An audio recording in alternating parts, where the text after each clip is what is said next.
Mabuhay! I am Camila Esbilata from 1BBSBA Marketing Management, and today I'm going to analyze arts based on the three human faculties.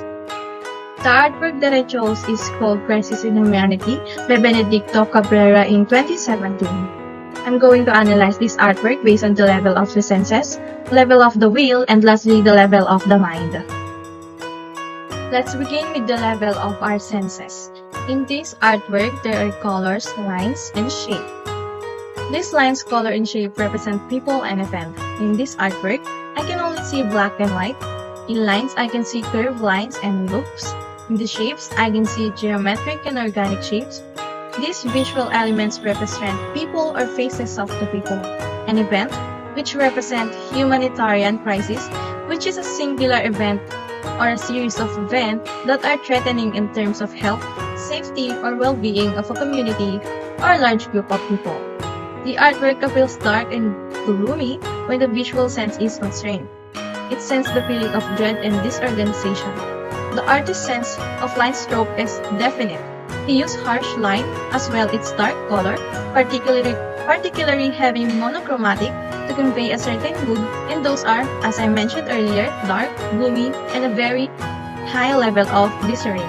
The shape suggests real forms of people, depicting the image of an artwork based on the people's feature.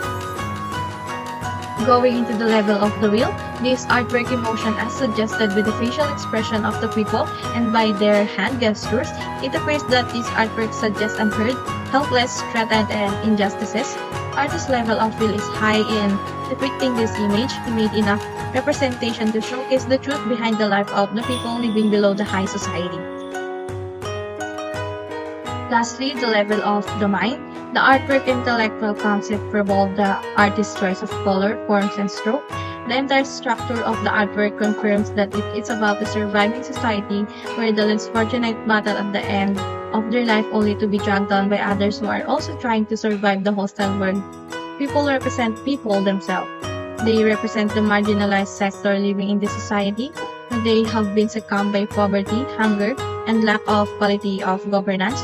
The way these people are being filled up against one another suggests that these people are trying to get it through the task of survival.